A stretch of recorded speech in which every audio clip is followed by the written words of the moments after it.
In the heart of Uganda's Bwindi impenetrable forest, where mist drifted like whispers between the trees and sunlight scattered through the dense canopy like gold dust, a family of mountain gorillas lived in quiet harmony.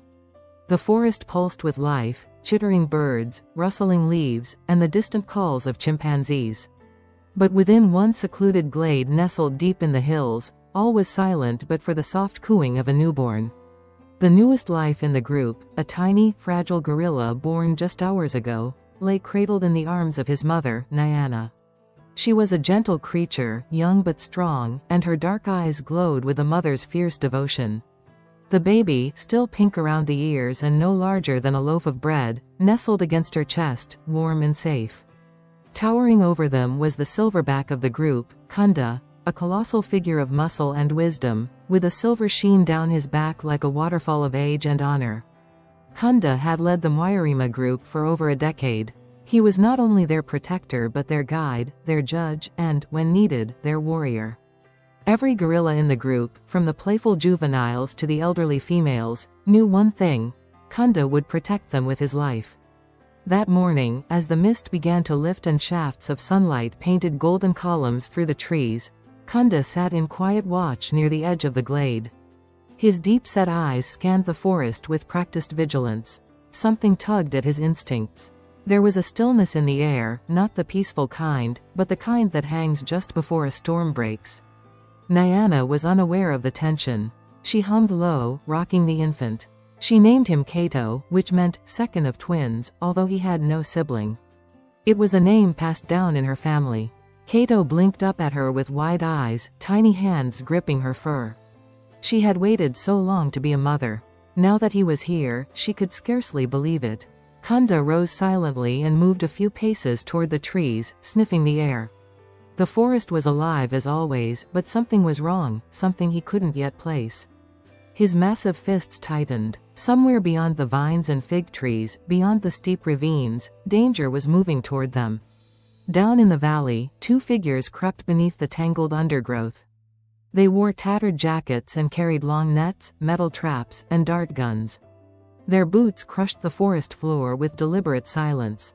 They had waited weeks, studying the guerrilla group's movement from afar. Word had reached them through illegal channels: there was a newborn in the Mwairima group. And newborns fetched a high price. The black market in exotic pets and body parts thrived in the shadows of desperation and greed. While international organizations fought hard to protect endangered wildlife, poachers remained relentless. To them, a baby gorilla was not a miracle, it was merchandise. The leader of the pair, a wiry man named Bosco, held up his hand. His partner, Juma, crouched beside him. Bosco pulled binoculars from his coat and peered through the leaves. "There," he whispered. "The silverbacks at the edge. The mother's in the middle. The rest are scattered. We wait for them to move."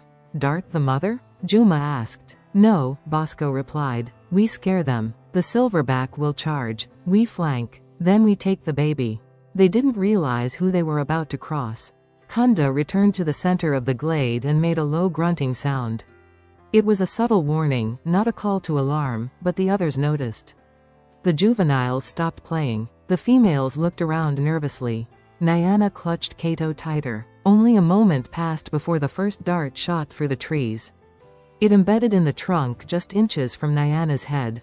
The forest erupted in screams. Birds took flight. Gorillas scattered. Nyana leapt to her feet, cradling Kato in her arms. Kunda spun toward the sound, bellowing with a roar that split the stillness like thunder.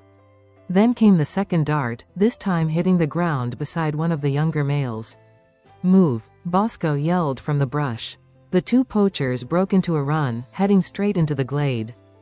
Nyana turned to flee but tripped on a root, falling hard against the ground. Kato tumbled from her grasp, landing in the moss just inches away. The infant squealed, terrified. And then the trees exploded. Kunda burst through the undergrowth like a storm unleashed. The silverback slammed into the clearing, chest pounding, roar shaking the treetops. His eyes locked on the poachers. Bosco froze. Juma raised the dart gun.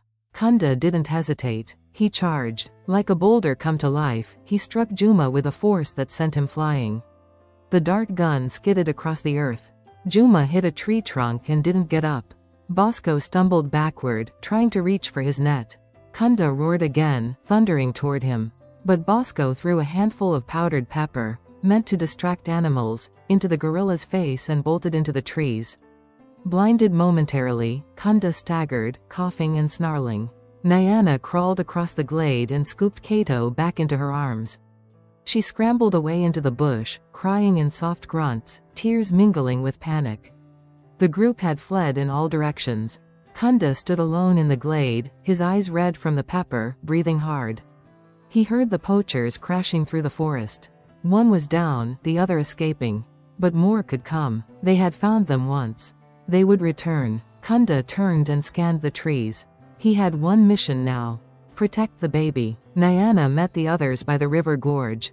The gorillas gathered in anxious silence. None had ever seen poachers up close, but they'd heard stories. They knew what had nearly happened. Kunda appeared minutes later, leading Juma by the ankle like a sack of roots. He dropped the unconscious man at the river's edge and beat his chest in warning. Then he stood between the group and the poacher's body until the forest rangers arrived, alerted by hidden surveillance. When the rangers took the man away and swept the forest, they found signs of another, tracks, broken branches, but no man. Bosco had escaped, and he would return. That night, the forest was quiet again, but the fear still lingered like smoke after a fire. Kunda sat beside Nyana as she held Kato, watching the baby sleep. He placed a massive hand gently on the earth beside them. The message was clear. No one would touch this child. Not while he lived. Not while the forest still echoed with his roar. The jungle had begun to breathe again. In the days after the attack, the Mwairima guerrilla group slowly resumed its rhythm. But the balance had shifted. The forest was no longer the innocent green haven it had once been, not for them. Every rustle in the trees carried suspicion. Every shadow held weight. The baby, Kato, remained at the heart of the group's attention. Nyana refused to let him out of her grasp for more than a moment. She barely slept, even as her body ached and her mind frayed with exhaustion. But she knew, deep in her bones, that Kato was a symbol now. He was more than just her son. He was hope, and hope had to be protected at all costs. Kunda, ever the sentinel, became more vigilant than ever before. He changed the group's path through the forest each day, never lingering in the same area twice. At night, he slept sitting upright, listening to the sounds of the forest. The rangers patrolled more frequently now, and they left markers, scents and trails, to guide Kunda and signal safety. But the Silverback trusted only his senses. And his senses told him something was wrong. Far beyond the borders of the rangers' patrols, deep in the shadows of the lower ridge, Bosco lay low. He had escaped the Silverback's fury, but not without a price. His ribs ached, his wrist was badly sprained, and his pride had been shattered. But more than the pain, it was the memory of that roar that haunted him. The image of the beast charging through the trees like thunder incarnate. The sheer power. Bosco had faced many animals in his life. Elephants, lions, crocodiles, but nothing had ever made him feel fear like that Silverback did. Still, he had not come this far to fail. He met with two other men, both from a network of traffickers. One brought more darts, stronger than before. The other brought something worse, an electric snare, hidden inside a crate of supplies. "If we can't get the baby from the mother," Bosco muttered, "we'll take them both." He spent the next 2 days charting the guerrilla group's trails, watching from afar. He didn't approach. Not yet. He waited. He learned. He plotted. And the forest, ever ancient and wise, held its breath. Kunda sensed the presence before he saw anything. On the 4th night since the first attack, while the group slept in their nest of leaves and vines, Kunda wandered the perimeter. The wind was still. A light drizzle tapped against the ferns. But in that silence, something shifted. A crack. A distant splash. Footsteps. Human. He moved instantly, low to the ground, massive and silent. Through the brush, he spotted the faint glow of a flashlight being smothered beneath a coat. Bosco, limping slightly, crept through the trees, placing the electric snare at the base of a fig tree, a spot where the gorillas had fed just 2 days prior. Kunda watched from the darkness, eyes burning. The trap was baited with fruit. Bosco set a tripwire. Then he slipped away, vanishing into the forest like a serpent. The next morning, Kunda led the group in a different direction. He ignored the scent of ripe fruit in the fig grove. When a young male trotted toward it, he grunted sharply, warning. The youth obeyed. The group moved toward higher elevation, a place thick with bamboo and quieter trails. But Kunda returned alone. He approached the snare slowly, stalking it like prey. When he reached it, he studied the wiring, the bait, the tripwire nearly invisible in the moss. The silverback grunted. He had seen these before. Years ago, before he was leader, he had lost a friend to one. The memory of that shriek, the way it echoed through the forest, was branded into his soul. With a powerful hand, Kunda gripped a nearby branch and struck the trap with such force that it exploded in sparks. The snare snapped and spat. The bait flew in all directions. The tree shook. Bosco, hidden not far away, saw it all, and cursed under his breath. This gorilla wasn't just strong. He was smart. That night, the group gathered in a glade surrounded by steep cliffs and narrow trails. It was a place of relative safety, one entrance, thick foliage, perfect visibility. Kunda took his position near the only path into the clearing. Kato slept peacefully, swaddled against Nyana's chest. For the first time in days, the mother's eyes fluttered closed in sleep. But Kunda did not rest. Hours passed. Then, rustling, he rose silently. Through the misted vines, a low hum buzzed, a drone. Small, black, mechanical. It hovered near the treetops, its red eye scanning. The poachers had changed tactics. Kunda leapt. With a mighty swing, he launched a branch into the air. The drone wobbled and fell into the underbrush. Kunda stomped it into fragments with a single strike. The group stirred awake. Nyana clutched Kato. The others grunted anxiously. But Kunda calmed them with a low, rolling sound of reassurance. Bosco, watching through a long-range lens from a nearby cliff, crushed his tablet underfoot in rage.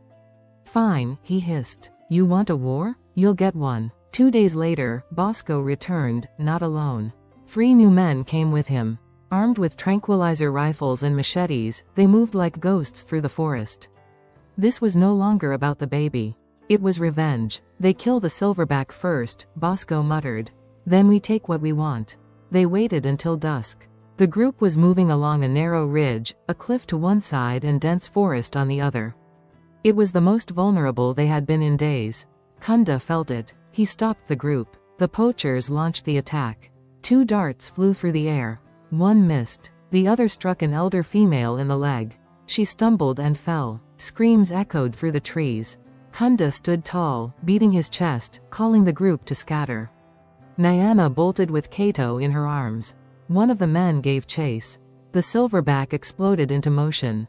He intercepted the attacker with a shoulder charge that sent him tumbling. Another dart flew, grazing Kunda's arm. His muscles burned, but he pushed through it, eyes locked on Nyana. She was cornered near the cliff edge. Bosco emerged, gun raised. "Give me the baby," he growled. Nyana roared and clutched Kato tighter. Bosco stepped closer. But then Kunda was there, silent as death. He charged. The two collided. Bosco flew backward, crashing into the rock wall. The rifle clattered away. Another poacher raised a machete. Kunda grabbed a fallen branch and struck with terrifying precision, knocking the weapon away. The remaining 2 men fled. Bosco lay groaning on the forest floor. Kunda stood over him, chest heaving, eyes burning. But he did not strike again. He only roared. A roar that echoed down the cliffs and into the valley. A sound that summoned the rangers. By the time they arrived, the forest was silent again. Bosco was tied to a tree with vines, Kunda's doing. The others had vanished. And Kato? Safe in his mother's arms, blinking up at the stars. That night, Kunda finally lay down beside the group. Nyana, her cheek resting on Kato's soft fur, reached out and touched Kunda's shoulder gently. He looked at her, and then at the baby. He had guarded them with his life. And would do it again, no matter the cost. But the story was not over. In the shadows of the forest, not all threats were gone.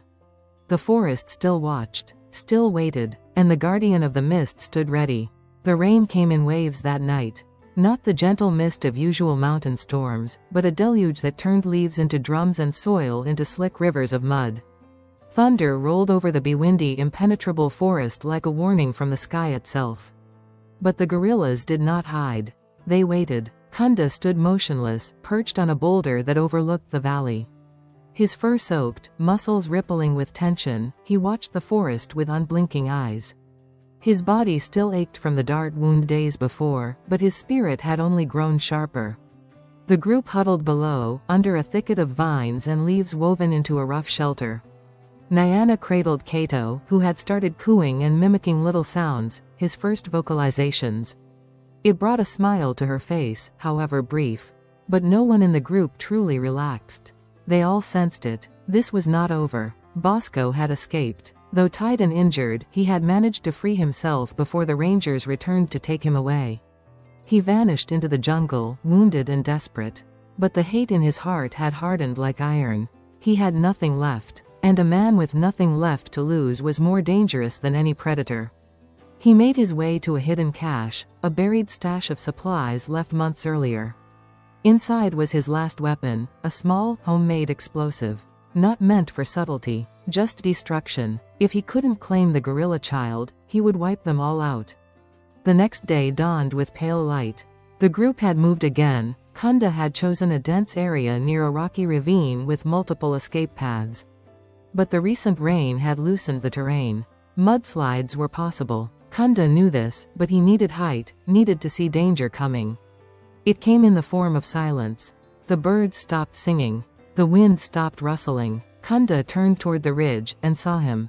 Bosco, alone, soaked, wild-eyed. He held something in his hand.